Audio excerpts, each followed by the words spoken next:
Onion listeners, we've got a treat today.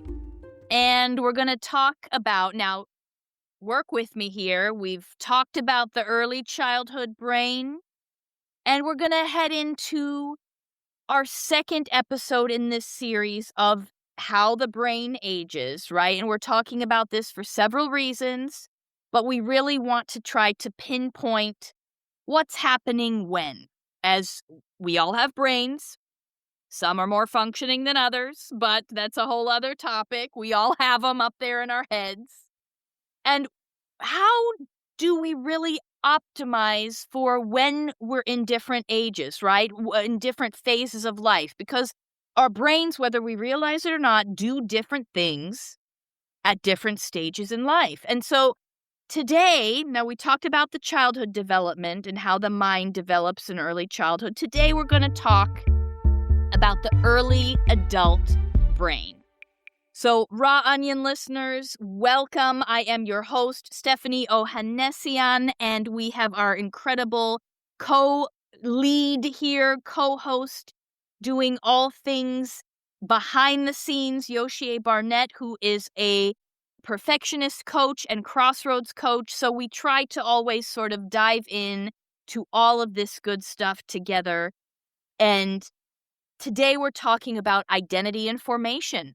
The brain is structurally capable of adulthood around, let's say, early 20s through 30s, right? It's structurally capable of adulthood.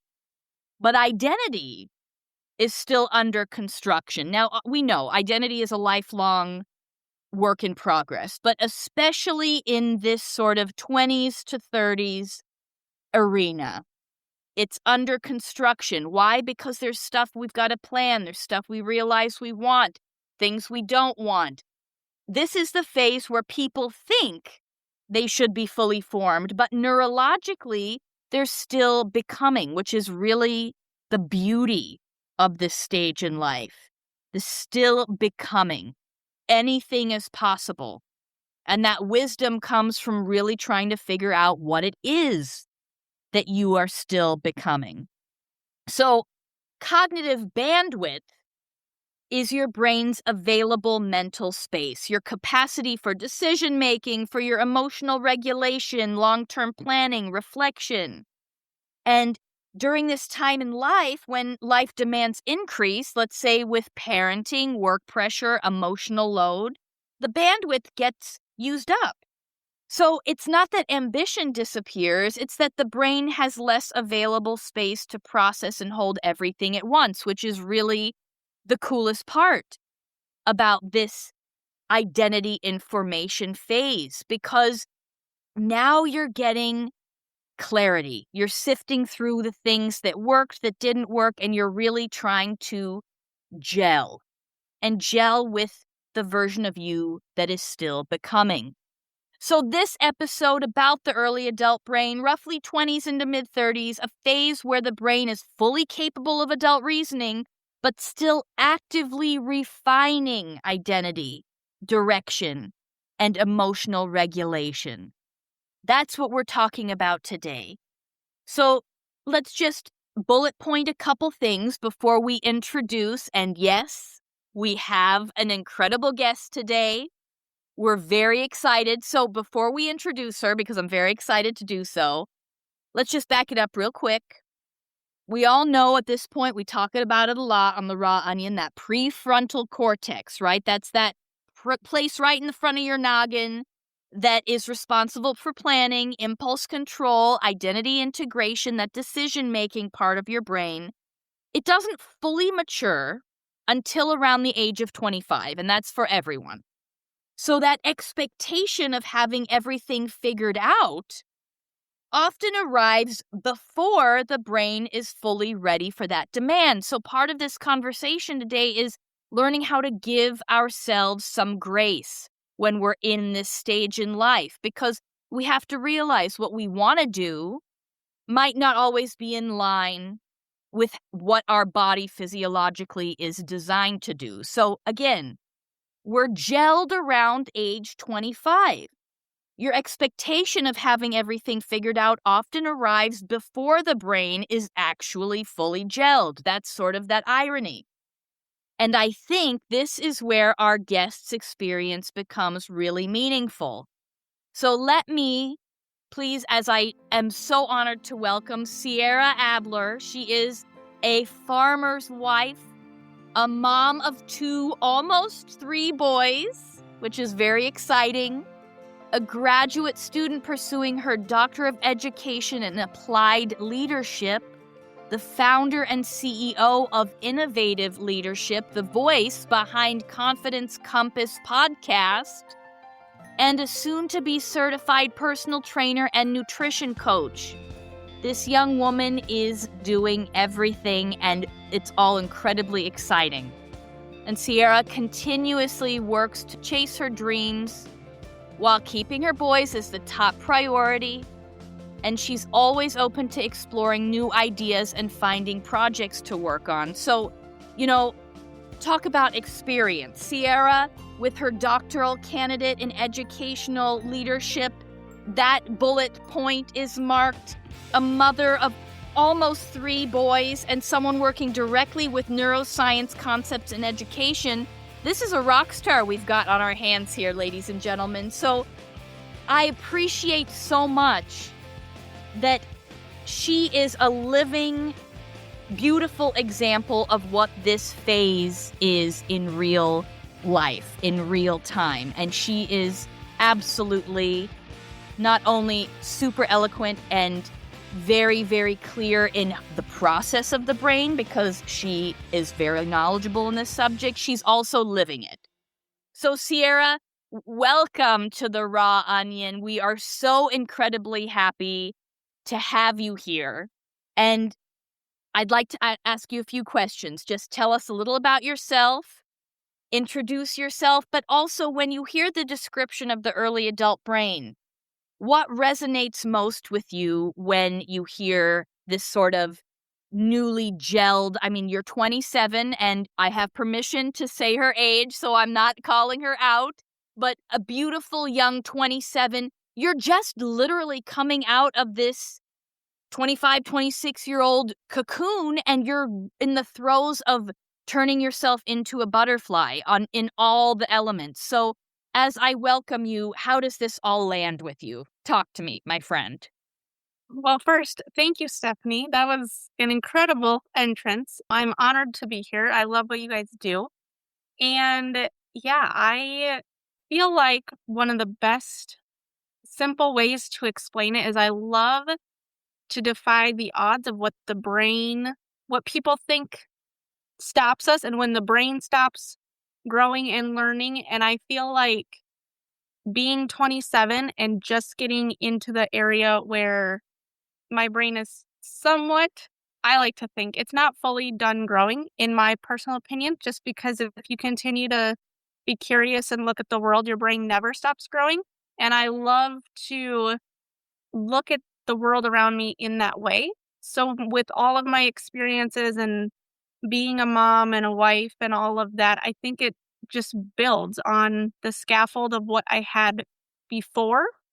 And now I hit that 25-year mark, and now I'm just working on strengthening and building more walls and doing things in that area. Your analogy is perfect. And I love, because I'm an analogy lover, and I think a lot of people are, because it gives you a little visual of, we don't have to be so technical and precious with these definitions of who are we at this exact moment. And by default, this structure that you beautifully give us here, this scaffolding in your words, it allows us to be a little malleable in terms of, yeah, okay, you are 27. And yes, we know factually that the brain really kind of begins to gel around 25, 26. But there's a big but to that. Look at everything that you've already accomplished. There's no age limit on when you start to go for your dreams. There's no age limit on when you pivot. And a lot of the times on the Raw Onion, we talk about midlife. the big pivot, the big crossroads in life. But we're almost defying that narrative when we realize and we bring to the table the fact that the crossroads can happen at any time in life.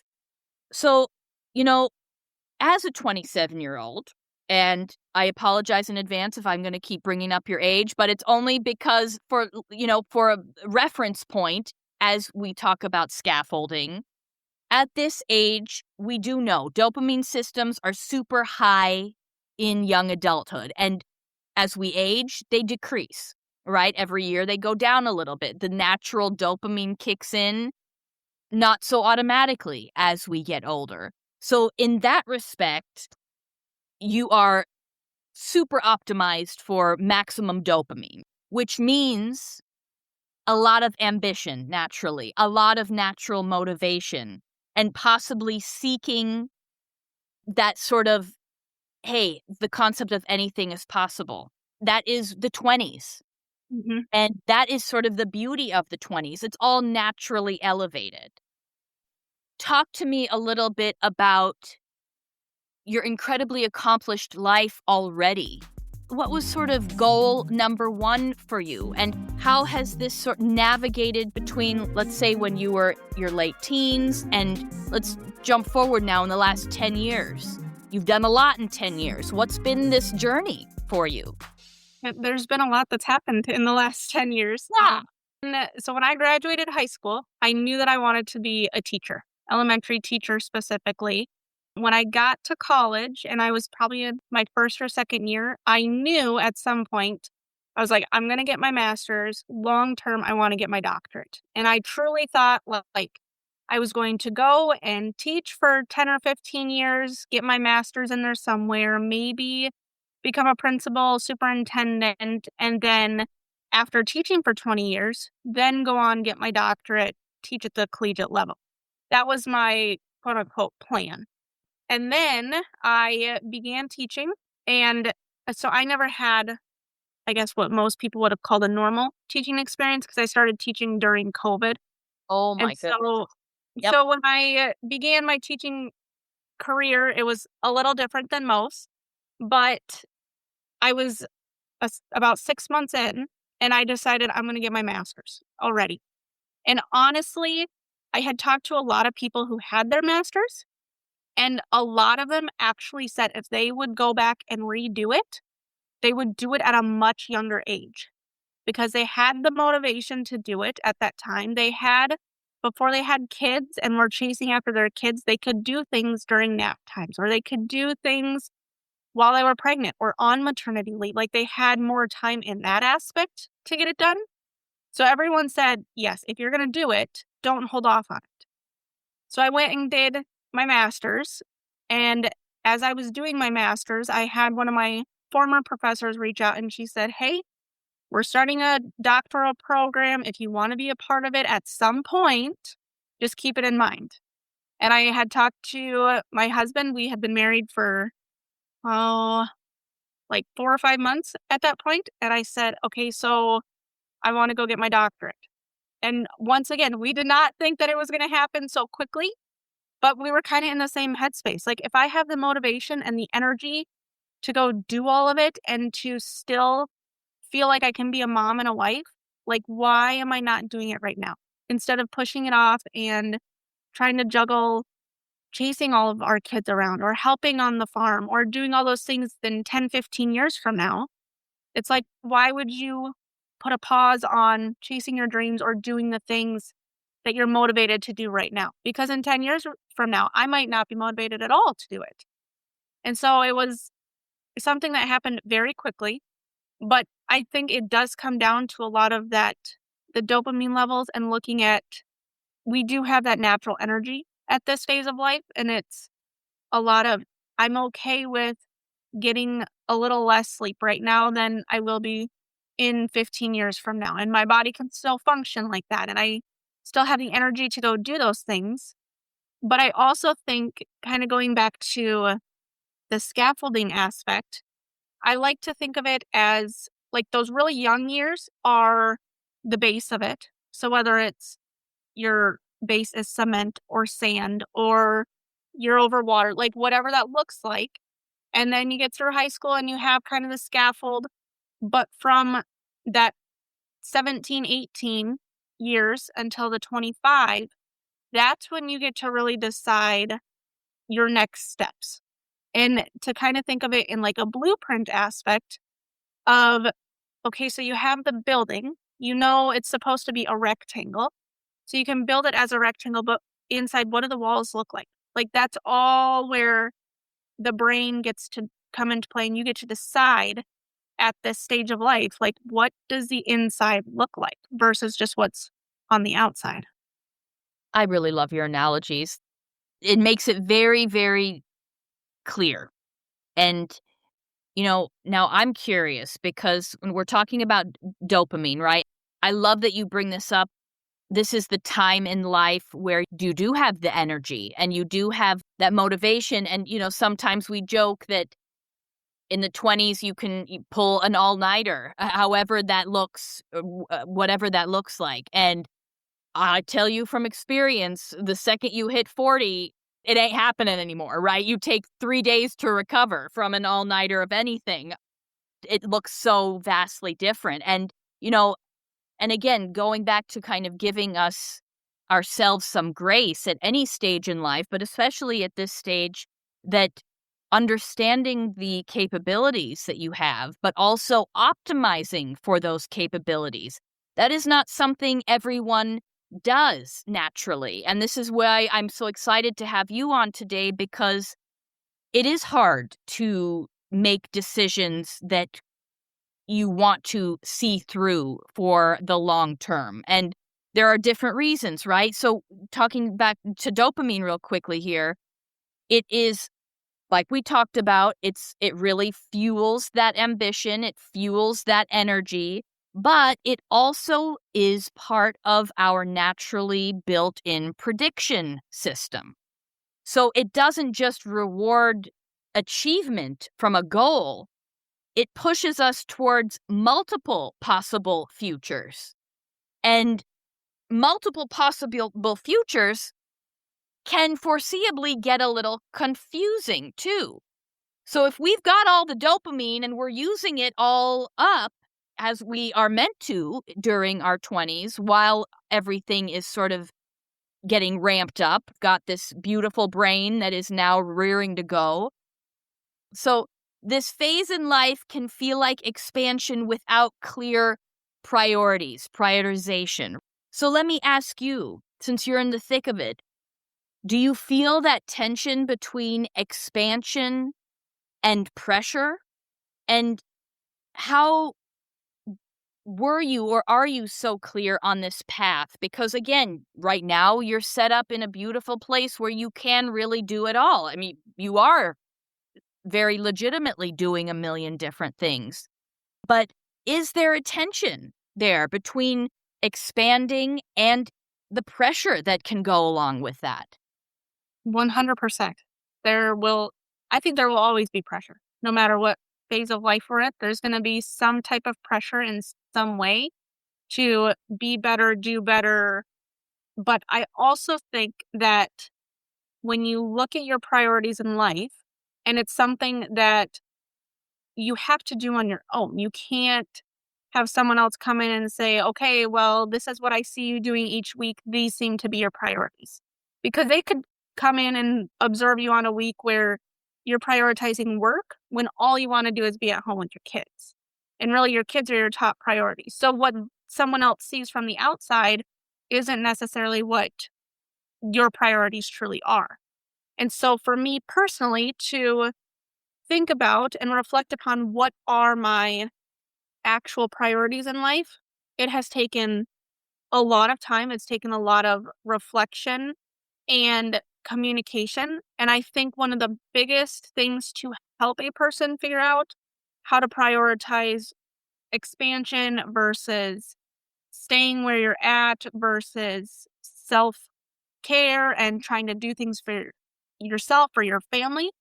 I think a lot of it also comes down to your support system and having someone, whether it's a spouse or a parent or a sibling or whatever it may be, to have someone to talk to and say, hey, today I felt really good about work, but I feel really crappy as a mom because you prioritize work more than being a mom. And I think it's going to happen every single day because, to an extent, balance is not a thing in the society that we live in because there's always people saying, well, you spent 5 hours with your kids today. You should have been spending those 5 hours in your business, expanding in that.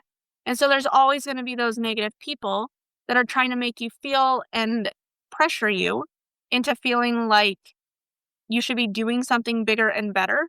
But if we take the time to reflect and say, okay, my kids are my top priority.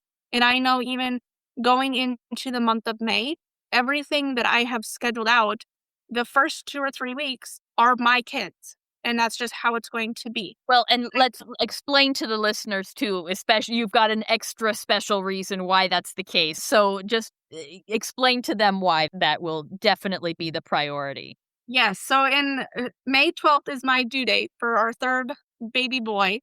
And so I have taken off for sure the first 2 weeks, if not 3, depending on when he decides to make his arrival. But the people around me, they know, like those 3 weeks, they will not rely on me for work. They won't rely on me for helping at the farm. They won't rely on me for all those things. But I'm putting in the work right now to make up for it, if that makes sense. So I'm putting in more hours, later nights, doing my schoolwork for my doctorate or putting in more time for my programs or whatever it looks like now. So then my priorities shift when that happens, which I think is also important as at this stage for people to realize and understand our priorities shift all the time. Your priorities in the upcoming 2 weeks are going to look very different than the 2 weeks that follow or the 2 weeks that just happened. And so I think a lot of times too, people say, well, what are your priorities? Well, when are you talking about? Because my priorities shift all the time. And I think we have to remember as we grow, as we develop, as our brain changes, so do our priorities, so do our lives, so does the phase of everything that we do. It all shifts and changes. And if we are not malleable in that aspect and think about it that way, I think we get stuck and then it slows everything else down. Well, and what you're saying is really interesting because priorities changing from day to day. And actually, I mean, it fits really well with what we had just mentioned, right? That this is how you're designed at this stage in life, that you are quick to shift, that the ability, you're not so, as they say, when you get older, you get more set in your ways. And the brain has already pre-programmed the patterns that you've elicited over the years. So the beauty of this very malleable and adjustable phase in life when the brain is really starting to understand what it wants, when you're really starting to think of the goals that you want, that's the cool part, that you can shift and turn on a dime and reorganize the needs based on the day. Now, I know you are the founder and CEO of Innovative Leadership. This is sort of a hodgepodge of a question, but indulge me. The fact that you are a mom of 2, almost 3 in just a couple weeks, as the need to pivot and sort of you're working ahead so you can manage your time accordingly because you see what's going to come down the pipeline very quickly. How are you managing with your natural body's sort of, and I don't want to say hormones because that's actually too simple of a term. There's so much more that goes into this, right? And we are a neuroscience-based podcast, so I want to give due diligence to the fact that there's a whole plethora of things, that there's stress activating your seeing what's coming, anticipation, however well one might handle anxiety. This is a high pressure cooker situation. It's very exciting, but there's a lot going on with you right now. And there's a lot going on with many, many people, most people in their 20s. So being the founder and CEO of Innovative Leadership, How do you lead yourself during these times where the plate is full as a Thanksgiving turkey is put on your in front of you? I mean, it is a full plate, my friend. How do you navigate that? How do you self lead when you know that there's a lot going on physiologically, mentally, and physically right now? Well, to begin with the hormones aspect, I cry a lot, whether it's happy or sad or stressful, whatever it is, I experience it and have tears all the time. But it's also something where going through the pregnancy process looks very different for everyone, but I have come to learn, like, just because I'm crying does not mean something bad is happening. It could be happy tears of, "Oh my gosh, I finished my to-do list," or, "Okay, I'm done. I get to go hang out with my husband," or whatever it may be. And so just knowing right now in this phase of life, like, those tears could be whatever they are. And there's times where being this far along in my pregnancy, I start crying and I'm like, I don't even know why I'm crying. And that's just how it is. But when it comes to the business side of things, I have learned that when I break things further down than I was before, so if I have a to-do list of, okay, I have to email 5 different people. Typically on my to-do list, I would put something like check emails, respond to all the emails or something along those lines.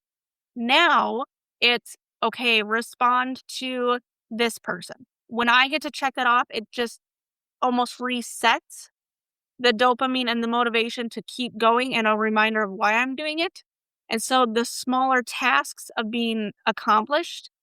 And as I go forward at 36 weeks, my body is slowing down. I can't do as much as I was able to. But when I think of it in the smaller pieces of, I did 3 loads of laundry today instead of 2, or thinking of it in that way and shifting the perspective of it as well, I think has changed a lot of it. So I'm still doing my best to work through all the business side of things, but I also am realizing, like, I am weeks away from giving birth. I have to give myself grace. Like, what I get done today is what I get done. And that's very hard for me, even thinking like 5 years ago. I was such a perfectionist. I had to get everything done on my to do list every single day. And now it's to the point where I don't know if it's through being a boy mom and having to have a shift in mindset of everything, or just the maturity aspect, or what. But now it's more of a, okay, what was I really good at today? What did I accomplish instead of what do I still have to do? So having to shift my mindset right now, and it's not always that way, but right now it is definitely, what have I done successfully versus what do I still have to get done? Well, do you think too that sort of perfectionist mindset of a few years ago, if you remember, where did that stem from? Was that kind of external pressure, or was that a pressure you put on yourself as a high achiever, or was it familial pressure? What was that, and how did that kind of get filtered out over time? 5 years later, where obviously priorities have changed drastically, but again, right, you've still got a full deck, so to speak. But tell me about that perfectionism of a few years back. So when I was in like high school and college, I was pretty athletic. And so it was a lot of meeting the high standards of being a very good athlete. But it also went into, in high school, I was not that way with academics. All I cared about was sports. When I went to college and I started learning and taking classes that I actually cared about, it shifted to that, where I began to get better grades so that I held myself to a higher standard there. And then after high school or after college, it became more evident as a teacher where, okay, my kids are meeting these standards. Now I raise my own standards as their teacher. So it's very much for me a very personal, just set the high standards and I don't like if I don't meet them. And even right now, like, I will set a standard for myself, but I have learned to give myself a lot more grace because I think prior to, I was just looking at, okay, I have to meet this standard. I never took into consideration the late nights or the extra homework or everything that I was trying to balance. Whereas now I look at it and I'm like, I am balancing a lot more. So I still want to meet those standards and have those expectations for myself. But if it doesn't happen right now, it's okay that it doesn't happen. It's going to happen at some point because that's who I am as a person. Is I'm going to meet those standards, but it could be 5 years from now, and that's just what it's going to be. Well, it sounds almost like there's a reckoning, and I mean that in a really good way, of this concept of identity shifting too. That being, let's say, a really accomplished athlete, and again, that could be a million different things in high school. The people who are, I was a theater nerd, right? And that was my avenue where I wanted to really excel and put the most effort in. And other things were not as interesting. And I think that it is interesting what you picked up on very, very insightfully, is sort of this alignment of identity as you're forming your likes, your dislikes, what lights you up, what doesn't, where you really want to put the effort into something. Would you define that under the umbrella of identity and the shaping of identity? And do you feel like now at the age of 27, your identity is more gelled than it was a few years ago? And sort of what was that process like for you? Let's talk, like, mentally. Let's talk about how that sort of filtration system was developed for you in the last few years.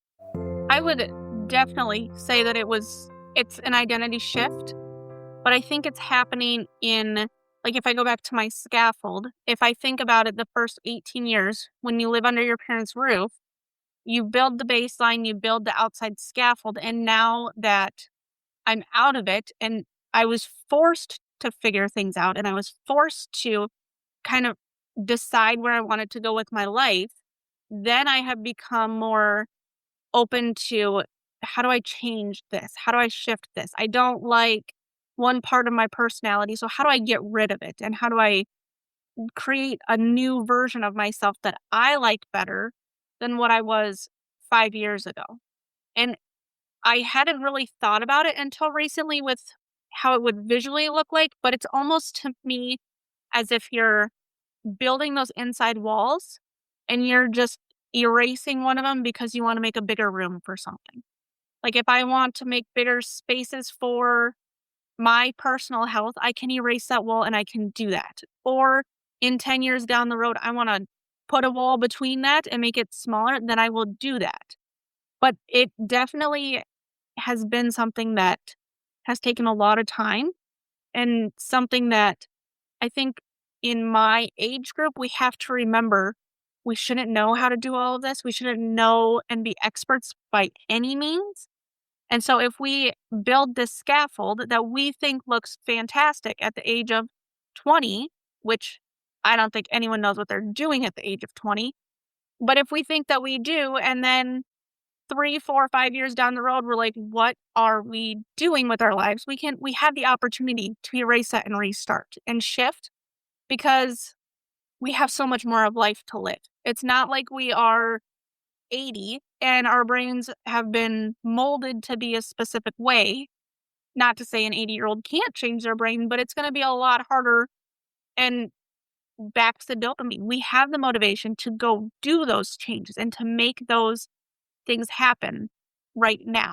And so that has been a big piece of what I think I've done is learn to erase the walls when they're needed or to build new ones. I love the visualization that you use in conversation, because it's so important. And I think this idea of really celebrate, like, really, and we're trying to do that this whole month, right? To celebrate the brain, to celebrate, and to not try to overstep what we're naturally designed to be and do and how we're meant to operate. And again, I use air quotes on meant or normal or should. Those are all words that can kind of be put to the side because we have to give ourselves grace. And I think the tricky part with this malleable brain developed age where the formation is there, but it is going back to your point, this giving of grace to say, wait a minute, nobody said that you have to have it all figured out by 25, 27. This is the fun part, to allow your mind to change. And even let's bring it to this term called cognitive bandwidth reinforcement. So, and again, going back to your point, right? When we're 80, we're not going to be as malleable. And our cognitive bandwidth is not going to be as it is at 27. But so this version of cognitive bandwidth in your 20s, it's beautiful because it becomes really, really important. And it's this idea of your brain's available mental space.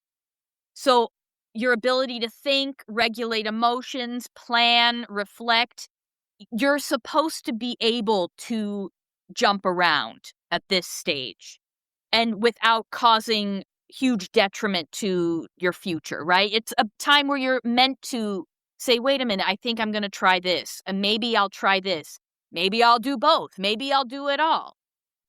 Easier said than done. We'll get into that in a second. But that's how we're designed at that age. So when that space is full, it doesn't erase ambition. It just reduces access to yourself. And so this is why I'm asking you about this identity, this concept of identity, because you'd mentioned you have a very supportive partner.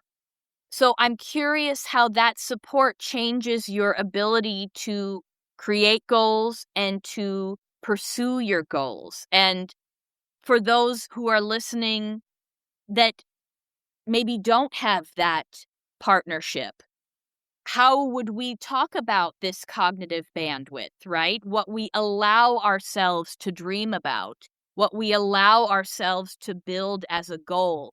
Does that change when we're doing it on our own versus in a partnership? Or how do you see that kind of co-regulation almost as your brain is coming up with all of these beautiful goals? So when I started my master's, I was not married, didn't have anyone.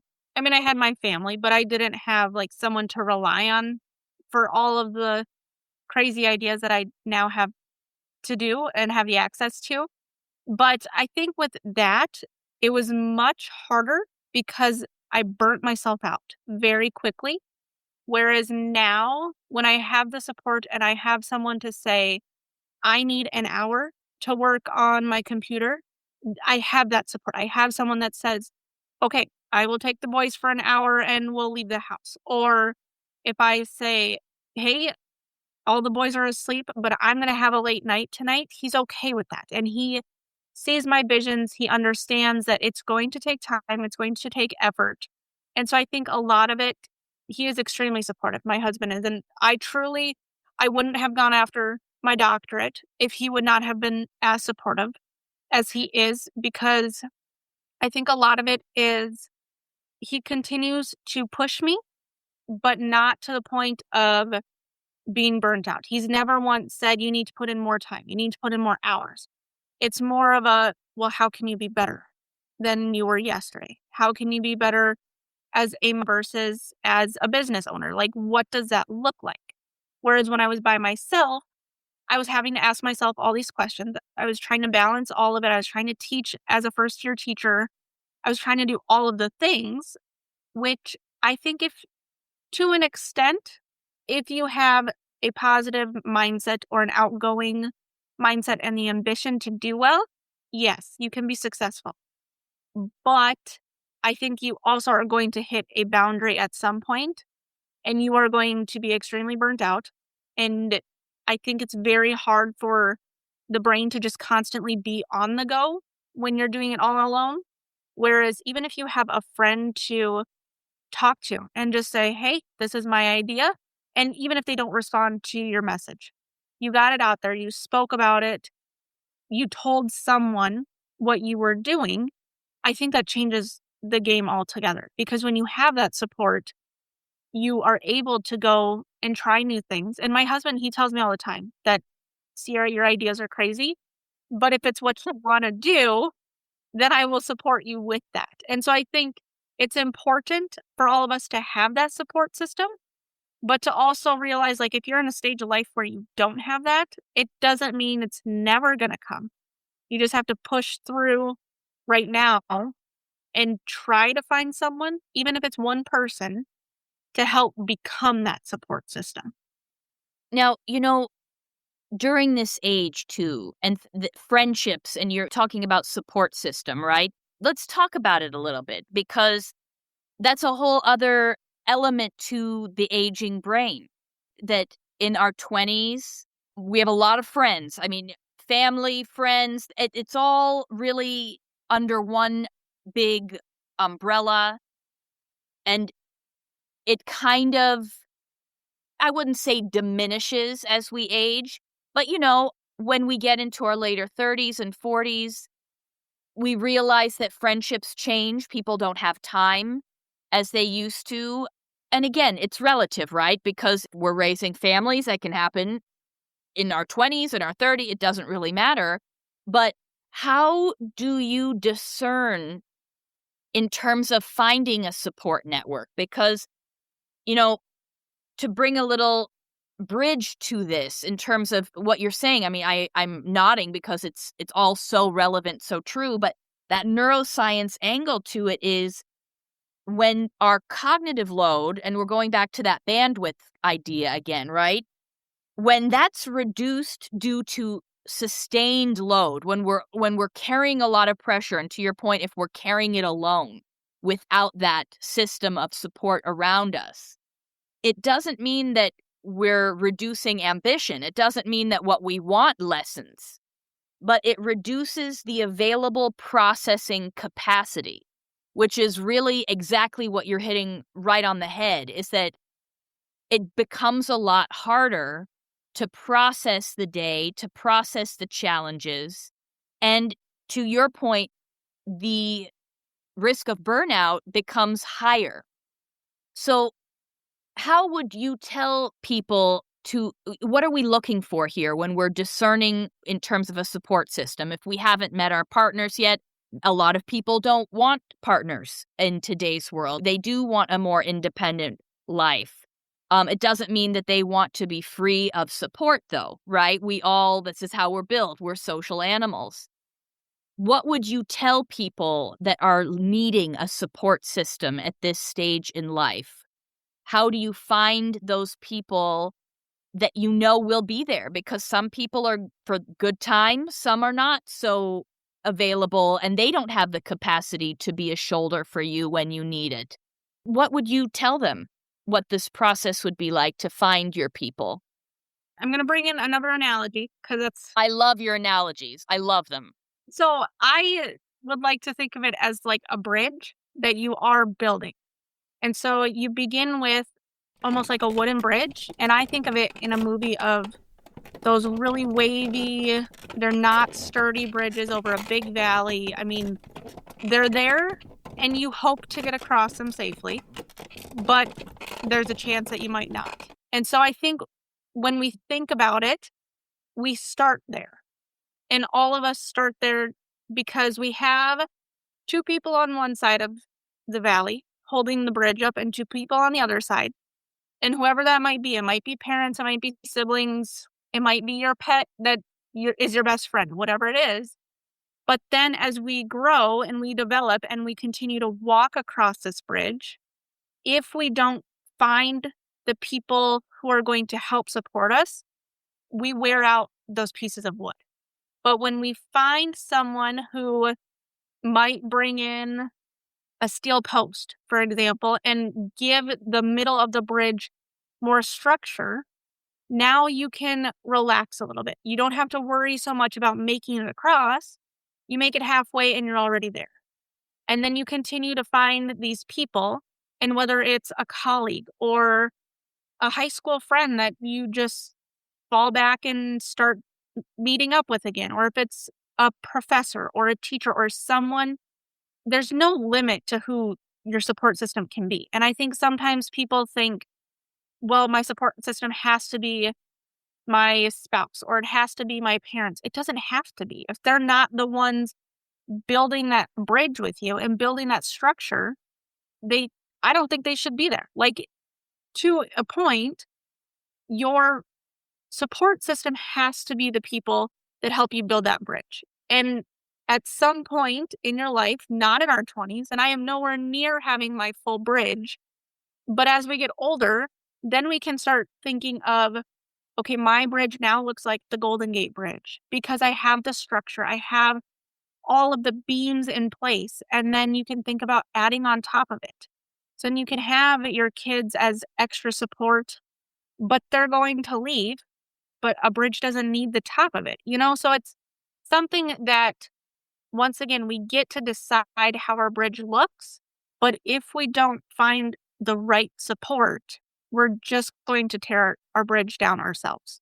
And so I think it's very important, but how that system looks and how everyone's bridge looks is going to be so different. Can you write a whole book on analogies? I mean, this is really, it is just so beautiful to listen to because, you know, in this phase of life, and again, I bring this all back to the brain, because building your bridge, building that proverbial bridge, building a support system during this very formulative time, I think it's really important to also note that there's a lot of comparison that goes on at this time in life and looking at the next guy whose goals might be totally different than yours, but there's this comparative, are they doing better than I? Well, what is the definition of better? And to really, when you're building that support, that bridge, that structure, to also really take a moment and understand your own value system and your own self-respect in your build out of this construction, that how you treat yourself during this time in life. I say this from experience, that stays with you because that is your internal navigating system, your internal compass of when you know you can walk away from something, when you don't overstay and try to fix someone. If you've got it so far in your brain, this is my support system, take it or leave it. If they're not giving you what you need, or if this isn't a reciprocal kind of relationship, also cultivating a really, really strong level of self-respect, knowing that you can walk away if it's not adding up anymore. And your structure, and again, to your point, your bridge will still hold even if you decide, okay, this no longer serves me. That is such a huge, huge cornerstone of this phase of development, because how you think about yourself during this time in life, that stays with you. And, I know that you are an educator and a very skilled one at that. And now also the fact that you are so versed in applied leadership, kind of playing on these two parallel but very similar sort of mental models almost. This idea of self-respect, not needing to say no to any dream that you may have. This is a beautiful gift of this time of life. You are allowed to say yes. But also this applied leadership in navigating that bridge build out and knowing when to say no, those boundaries that you mentioned, right? How would you teach your students how to listen to their dreams regardless of their limitations? How would you go ahead and explain that to your students? Well, I think first and foremost, we have to understand no one else is walking or building our bridge. And so no one knows if we're on that wooden bridge. No one knows if we have a full structure. No one knows how deep the valley underneath has been and what has happened. And so all of us have those different life experiences. that literally no one else knows about. Unless you tell someone, they're not going to have any idea. And so if you are trying to build this bridge, but you are like constantly comparing yourself to other people, you could be comparing yourself to someone who had great support their whole life. They grew up financially fine. They never had to worry about anything. Like life just seemed to be quote unquote perfect. And then you look at yours and you grew up in a low income household. Your parents never got a higher education than high school. I mean, totally different scenarios. And if you're sitting there comparing yourself, I really feel like you're just burning your own bridge. You're making it so your wooden pieces are falling apart before you even have the opportunity to build up on your bridge. So I think first, it's very important for people to realize like your bridge is going to look different than anyone else's ever will.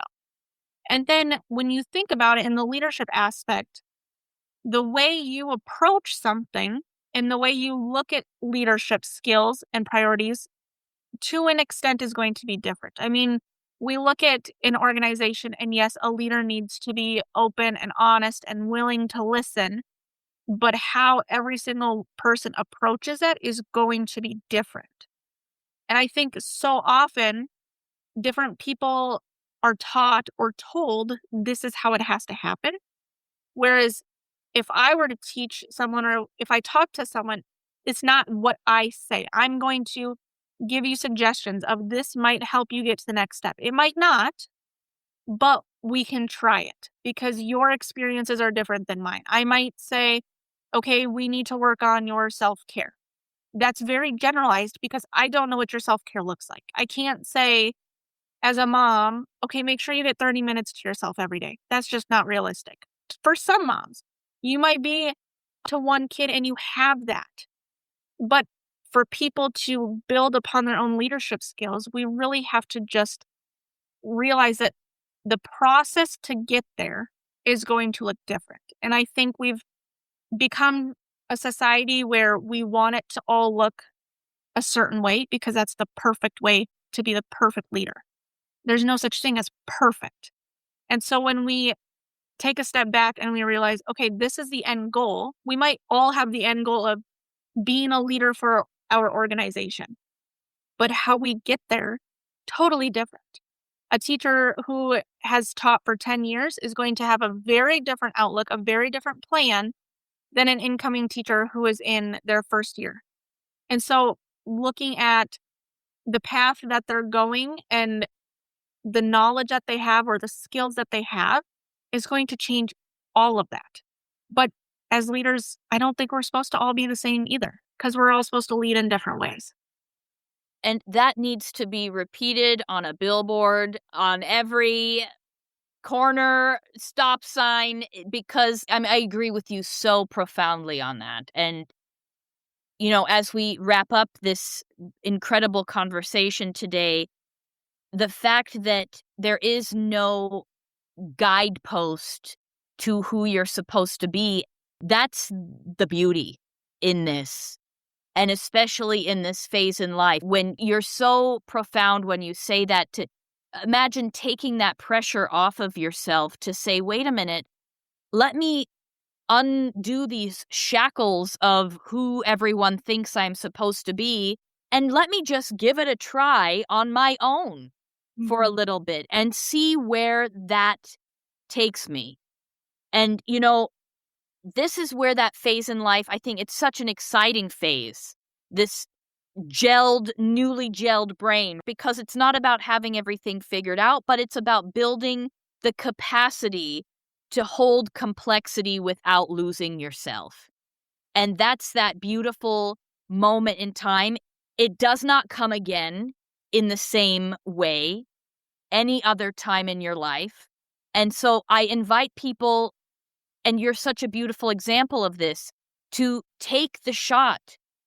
Try it. If you don't like it, there is no such thing as failure.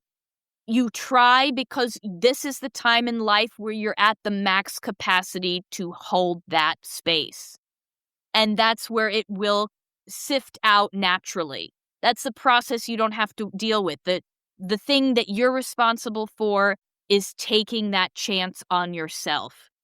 And it's where identity stops being performance and stops becoming embodiment under pressure. It's embodiment under capacity.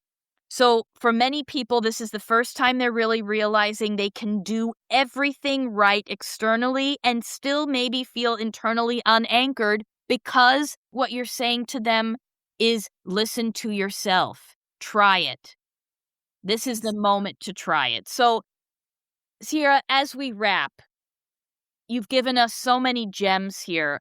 What is the big takeaway that if you could share with our listeners, even if they're not 20-something, but just so they have a moment they can reflect on, okay, this was the decade and a half that really shaped me. What would you offer people as insight and as takeaways to really make the most of this time, if they're in it and if they're reflecting back on it?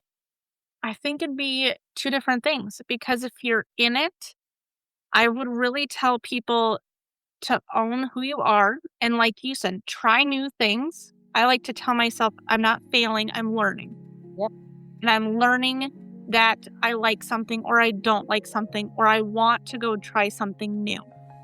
If I'm not in this exact period and I'm more so reflecting upon what this stage looks like, I would tell people it's okay to not like every part of what happened.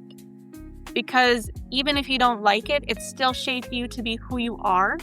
And there's still time, going back to my scaffold, there's still time to build more walls. There's still time to make new rooms and to try new things. You're never stuck with the same scaffold that you were even a year ago. And for people both in and out, I would say just keep building. Like the minute you stop building your scaffold, your bridge, your support system, that's when your life stops growing. That's when you stop learning.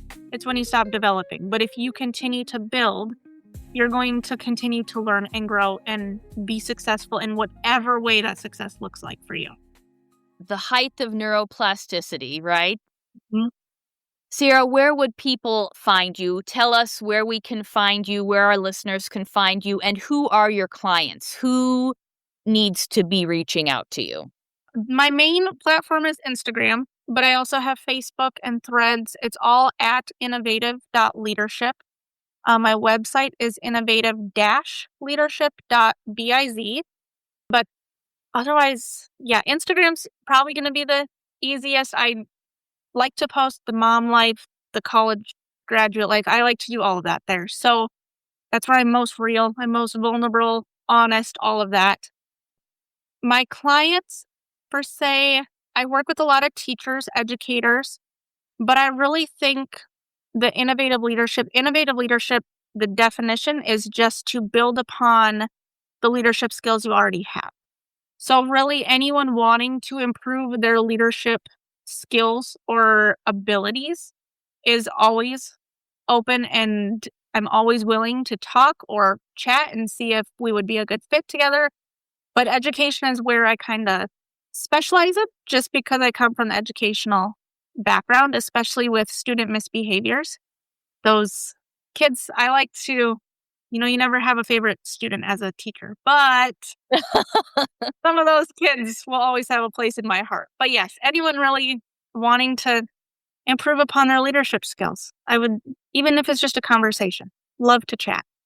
Ladies and gentlemen, reach out, because the way Sierra frames life works and it makes sense. And even if, talking about leadership, the innovative aspect of leadership, we're out of time, but I want to get into maybe at a later episode, this idea of misbehaving students. I mean, all of this, again, as we talk about phasing the brain, right? The different growth patterns of our minds. All of this is very relative and relatable to any aspect of life. How we self-lead, how we present ourselves in a leadership quality that works out into the world. Because before you can lead, you have to understand yourself.